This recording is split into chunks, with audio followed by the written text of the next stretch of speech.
Warning, the following audio transmission is based on theory and is intended for entertainment purposes only.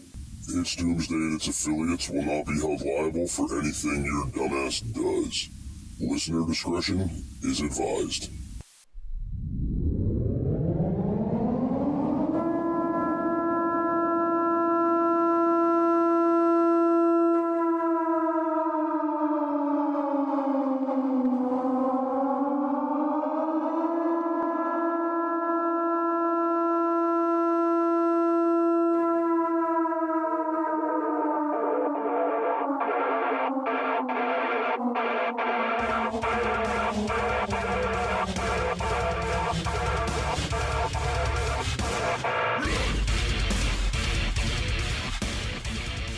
Right.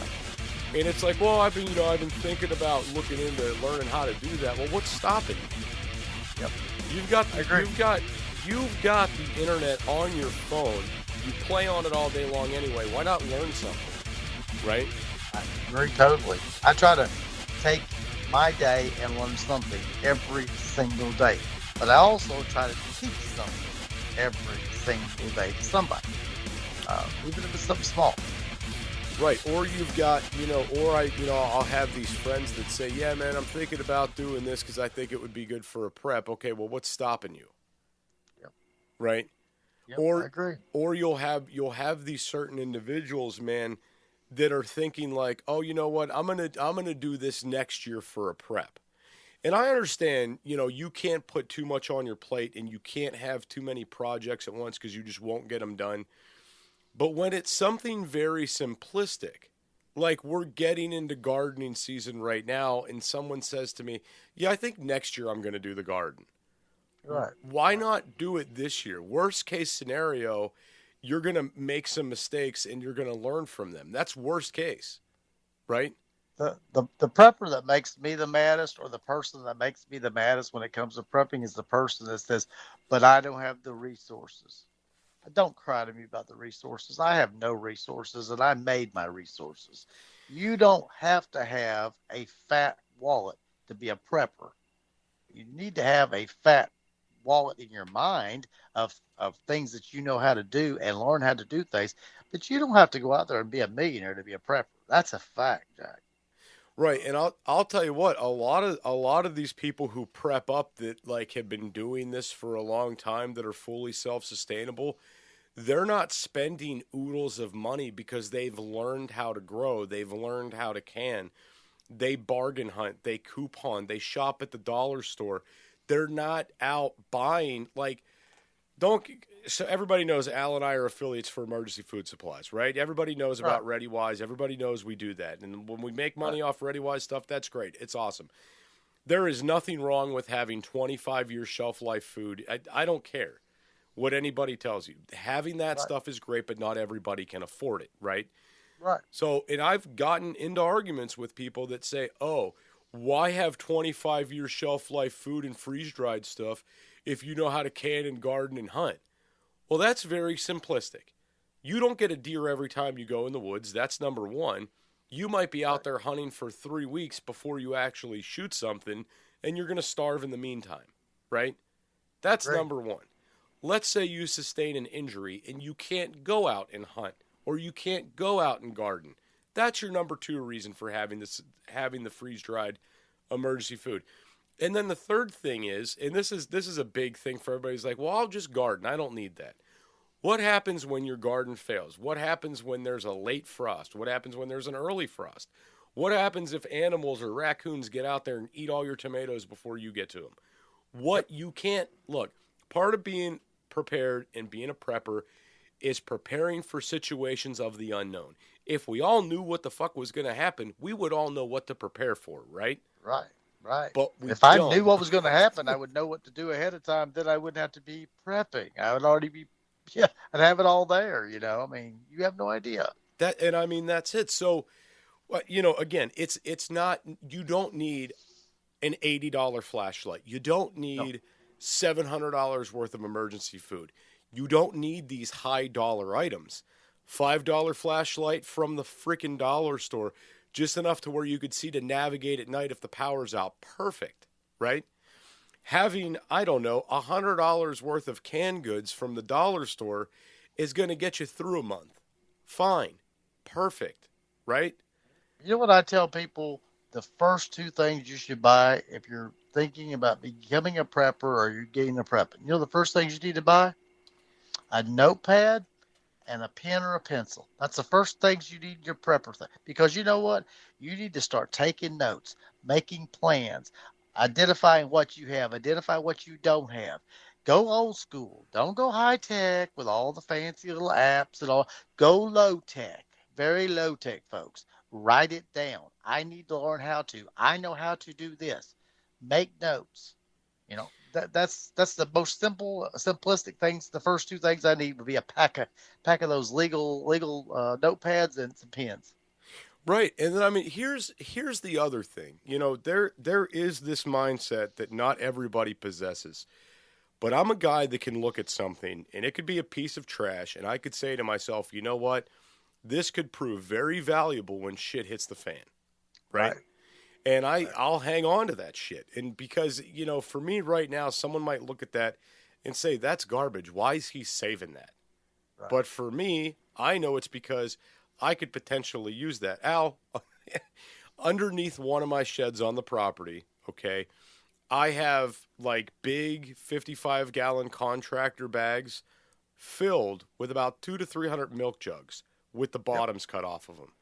And you know the purpose of having those? Anybody else will look at those and be like, those are garbage, okay? Put them on top of your plants, your tomatoes, your whatever in your garden. Exactly. You know? They are mini greenhouses to be able to start planting earlier in the season and protect your baby plants against frost. Did that cost me anything? A little bit of time to cut the bottoms off of and a place to store them. Are you looking for something kick-ass to add to your closet?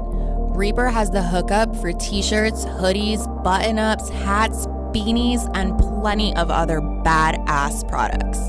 You can check out Reaper Apparel Company at www.reaperapparelco.com and use code DOOM10 for 10% off.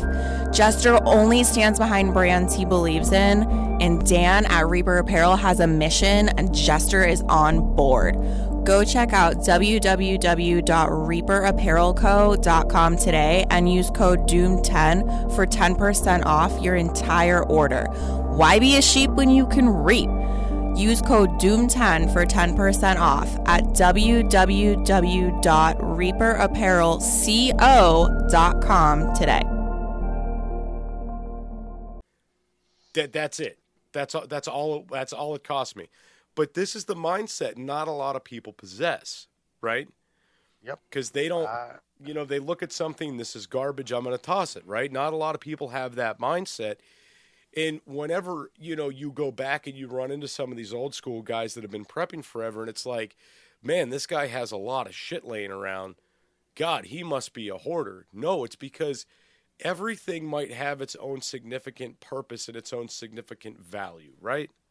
Yeah. We have the running joke in my family. I work for family, and in my circle, if all else fails, Jesus Christ, go ask Al, because he's got something that's going to work.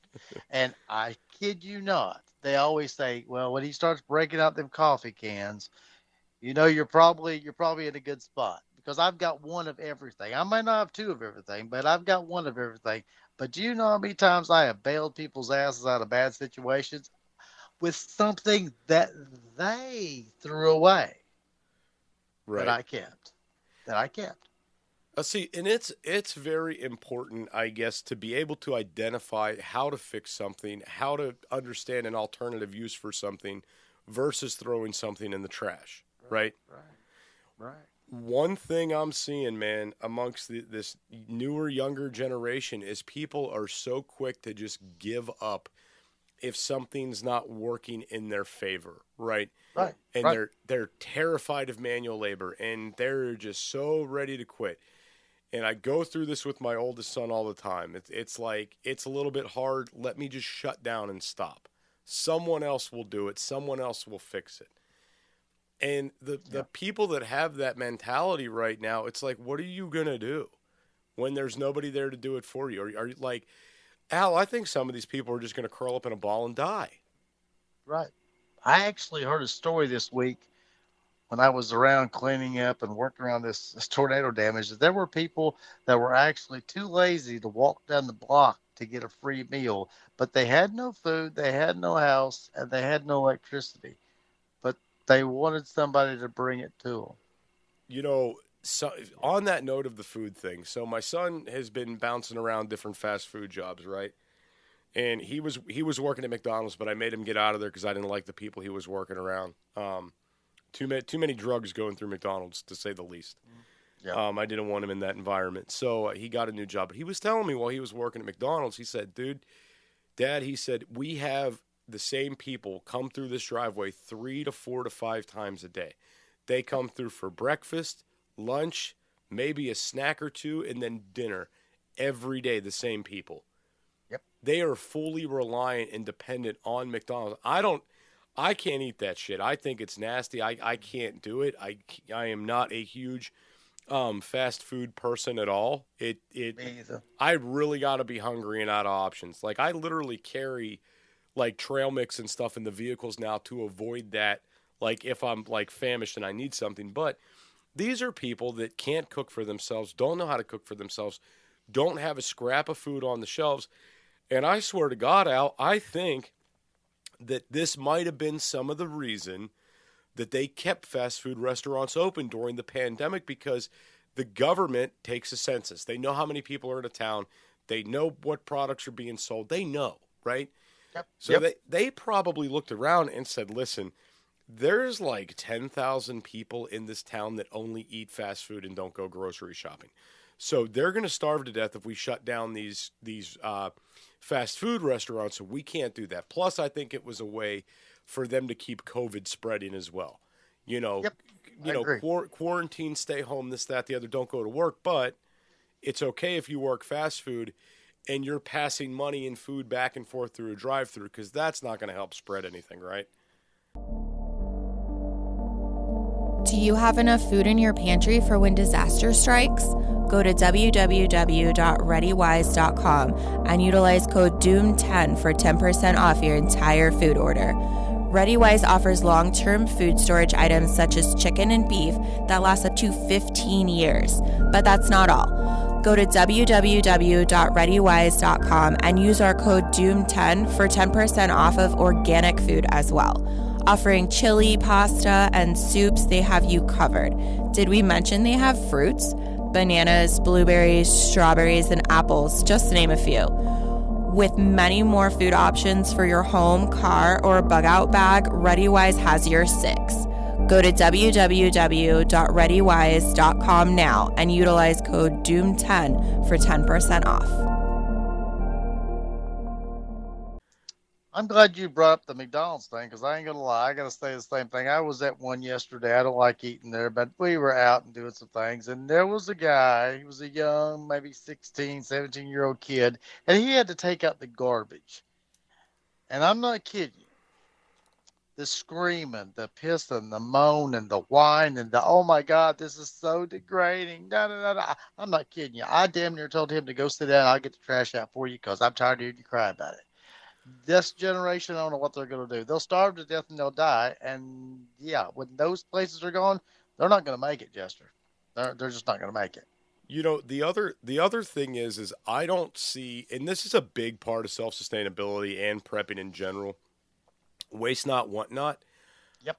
I watch people burn through products unbelievably fast. Okay. Yep. Like, a roll of toilet paper a day, a roll of paper towels a day, a pack of paper plates a week. How?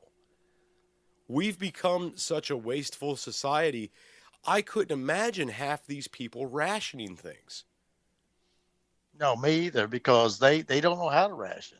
They have no idea. They just burn through it. Listen, I worked in the prison system for years. You got one roll of toilet paper a week, and you better make it work, because if not, well, that's the dirty tail feathers. You got one a week, and that's all. One per person per week.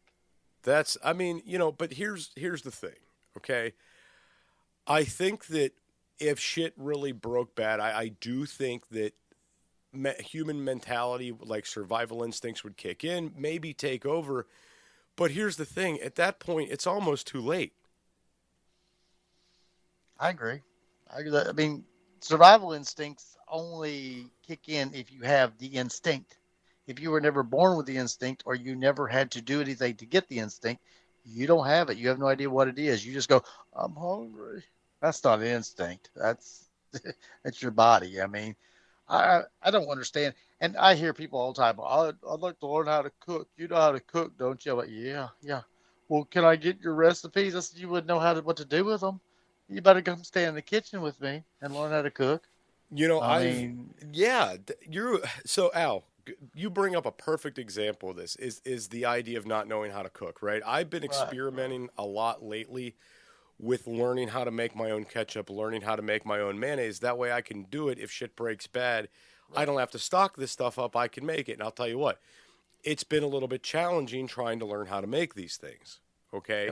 It is. And that's something that I feel like a lot of people should just know how to do, but we don't know how to do it because it's all right there on the shelves all the time.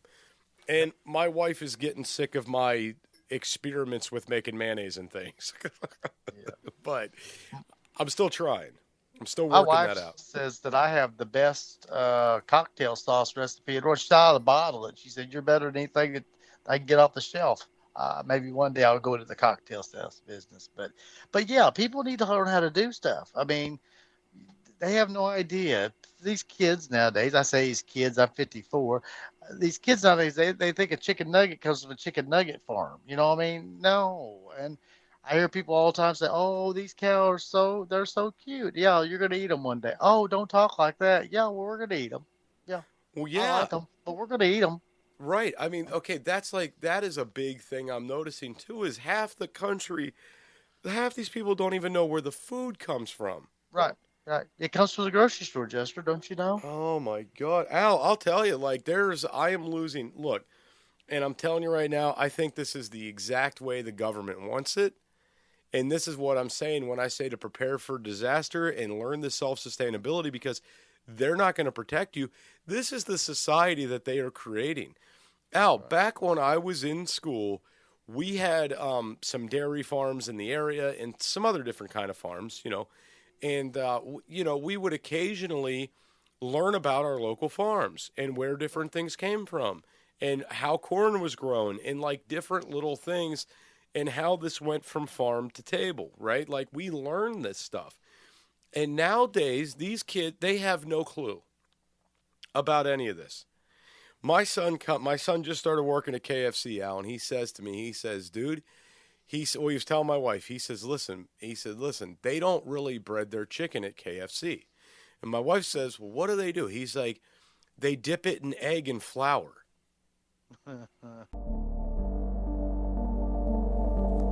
Fire is one of the most basic essentials for survival. Whether you're camping, hiking, or preparing for disaster, Blackbeard has your six. Go to www.blackbeardfire.com and utilize code DOOMSDAY for 10% off your entire purchase. Blackbeard offers stormproof matches, plasma arc lighters, fire starters, and ferro rods, all of which are great for your bug out bag. Once again, go to www.blackbeardfire.com and utilize code DOOMSDAY for 10% off your entire purchase.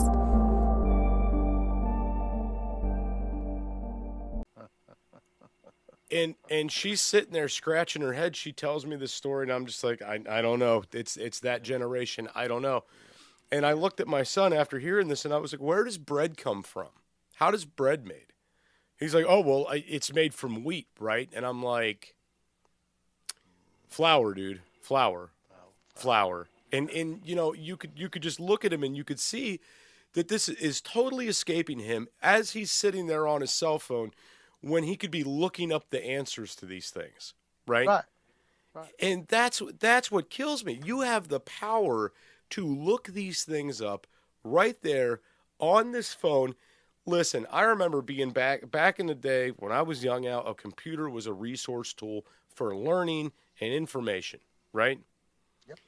Nowadays, If you would have given me a smartphone like when I was a kid in school, you know how much better my grades would have been? Oh my Lord, I'd run the world by now. Oh, I'd yeah. have been running the world. My wife oftentimes says, Jester, that I will be the apocalyptic plantation owner because I'll have people working for me that just want to eat and drink because they don't know how to eat and drink on their own. But I will require work from you. I will require you to do things. Yeah, she said you'll absolutely have an army of people under you that don't know how to eat and drink and do for themselves. I'm like, yeah, okay, it's be my chance to be the king of the world, I guess, in my corner of the world because, yeah, I mean, I don't get it. It scares me. But if you're not prepping and planning, and if you're not doing all these things, you can work for Daddy. Just come on over. Big Daddy's got a job for you. Come on over. I'll take care of you. All right, so that's a good, that's a good point to bring up though, because Al, you wouldn't believe. So we have a lot of health problems in this country, right? Yep. And I see a lot of people suck down soda, suck down sweet tea, just they're sucking all the stuff down and their health is declining. And I've literally seen so many people that refuse to touch water, right? Yeah. Yeah. My mother-in-law is like the worst one. She'll go dehydrated. Yeah. If there's not soda or some sort of tea or whatever, she won't drink it. Like she will refuse to drink water. And I hear the same thing out of a lot of people who don't drink water. They say, "Oh, well, it's got no flavor." Yeah. Well, And it's, and I look at them as you realize water isn't it, you don't consume things for pleasure, you consume things because your body needs it, right? yeah. For health. Yes. For Right. health. Okay. So I'm looking at a lot of these people who refuse to drink water, and I can't help but think, nobody wants to eat naturally. They don't want to drink water. Like they're so in tune to the fast food, in the sodas, in the sweet teas, in the chips, in the processed shit, in the garbage. Like everybody wants that. And they don't want anything that's like natural or grown or from the earth. And I can't help but wonder, how are these people going to be affected when they can't get these things? Because a lot of this, and no one will say this, but a lot of this is a mental addiction, right? Yes, it is. Like you think you need that Mountain Dew. You think you need the Doritos. You think you need the soda pop. You think you need it, right? Yep. In all reality, They're addicted. They're addicted just like cigarettes and alcohol. They're addicted to that. Yes. Yeah, they are. And Physical. And that's again, so to the self-sustainability side of this, if you're one of those people out there that can't live without, Dr. Pepper or can't live without Mountain Dew, you gotta get in that mentality of like, you either gotta stock up a shit ton of that stuff in case you can't get it, or you gotta start weaning yourself off that.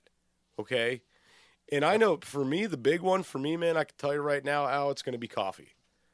That's going to be the big one. Whenever coffee's gone, I have at least 1 or 2 cups of coffee a day. Sometimes I have 5 or 6 cups of coffee a day.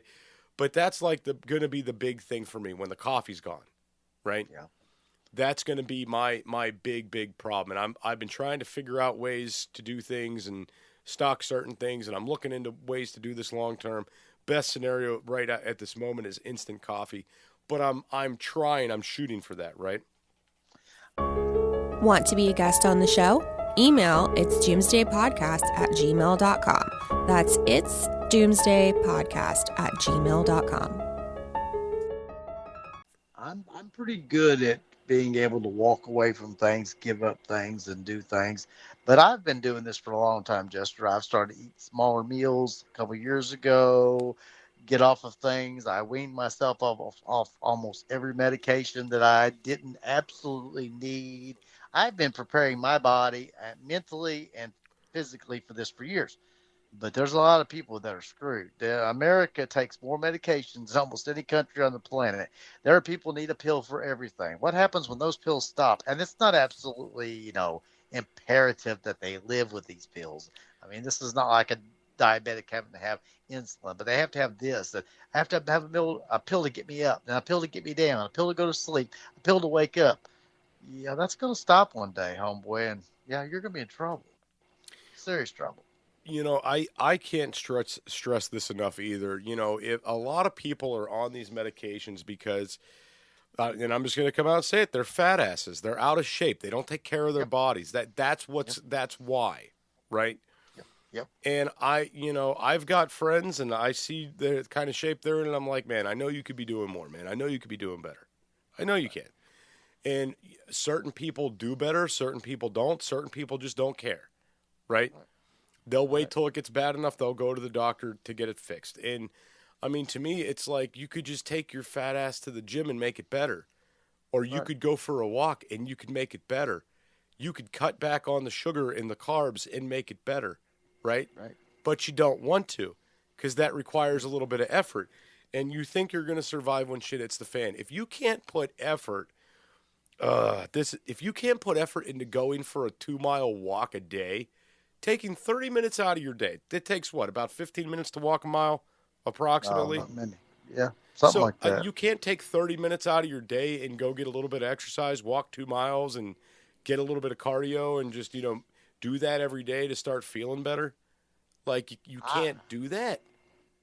I challenge myself to do the hard things. I challenge myself to do the hard things that other people don't. Whenever I can easily do this, I choose the harder path because I'm like, I need to stay in better shape. I work around people that are 20 years younger than me a lot of times. They can't do what I can do. They don't have the ability to do, nor do they have the determination or the will to do it. So that tells me that I'm doing all right. Now, they're in trouble, Jester. They're going to lay down and die. Point blank. Or they're going to try to take on what you've got. And unfortunately, I'm not going to allow that to happen. Security is another thing that these folks have no idea about nowadays. How to take care of yourself, be able to read people, how to escalate, de-escalate situations, the mental part of communications and how to handle situations. They don't know how to do that either.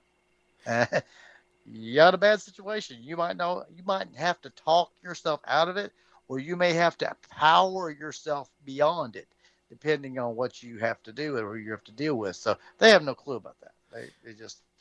They think they need to go to a safe zone. I'm going to go to a safe zone, lock myself in. I'm going to cry, and it'll all be all right. No, it doesn't work like that in the apocalypse, folks. It just doesn't happen. So, Al, I'm in total agreement with you. And I know a lot of people are going to get upset because we're coming at them with a lot of harsh truths right now. But guess what? Facts do not care about your feelings. That's it. I'm sorry. That's it. Nope. You could take this in a good light and say, you know what? Jester and Al, right? I need to get my shit together. Or you could sit there and get pissed off at us because we're calling some of you out, and you could get mad at us. But that's cool. Get mad. If you're mad, it's because we're right. Well, they check your vital signs. They check your temperature, your pulse, how many times you breathe. They don't check your freaking feelings, folks. Yeah, nobody gives a shit about your feelings. Okay, nobody cares about your feelings. Okay. Oh, speaking of feelings, I did before we're out of here. I wanted to give somebody a shout out. Al, you remember Unikill from Podbean, one of our listeners? Yes. I got a message sent to me last month on the 30th from Tiff, and I didn't know this. He put it in the Discord. I didn't know this, but he just shipped out to Marine Corps boot camp. So, Uni, if you're listening, dude, we want to thank you for your service, dude, and wish you the best of luck getting yourself through basic, man. And we look forward to seeing you again in different shows whenever you're out of there, man. That's right. That's right. I'd like to say one thing before we get out of here, Jester, because I know that we have an audience that we cross over. We all try to support each other. We're going to be doing a little different content with my show in the next little while. We're going to a video format and things like that. And I'm going to put the information out in just a few days, but we all support each other, and I would appreciate if you enjoy the news and the truth to come over and support my video channel like you support this one, because I want to support everybody, and I hope that the news thing will go well. We're kind of calling it something Black Flag Militia, and we're going to get all the it's a movement. It's not really a show, it's a movement, and I'll get all the information out in the next few days. But I've had some good response from people already, and I appreciate people making me feel better about it already. We haven't even got it launched, and we're already feeling better. So that's good. That's awesome. And I'd like to invite you to be if not the first, one of the first people that we interview on the show, because it's going to be prepping and news and, some of this slap you in the face with the facts type information. So, I'd like you to be one of the first on there. Hell yeah, I'll be there, man. You just let me know when, and I'll show up. There you go. Jake's going to be mad because, I'm going to have to invite him later down the road. He's going to be mad. He'd be pissed at me, I guarantee. All right. All right, well, everybody, thank you for listening to the show. We'll be back next week with another exciting episode. And like I said in the very beginning of this episode, if our episodes aren't coming out on the regular platforms that you listen on, research It's Doomsday Podcast on a different one, because I guarantee you we're still out there and we're still making episodes.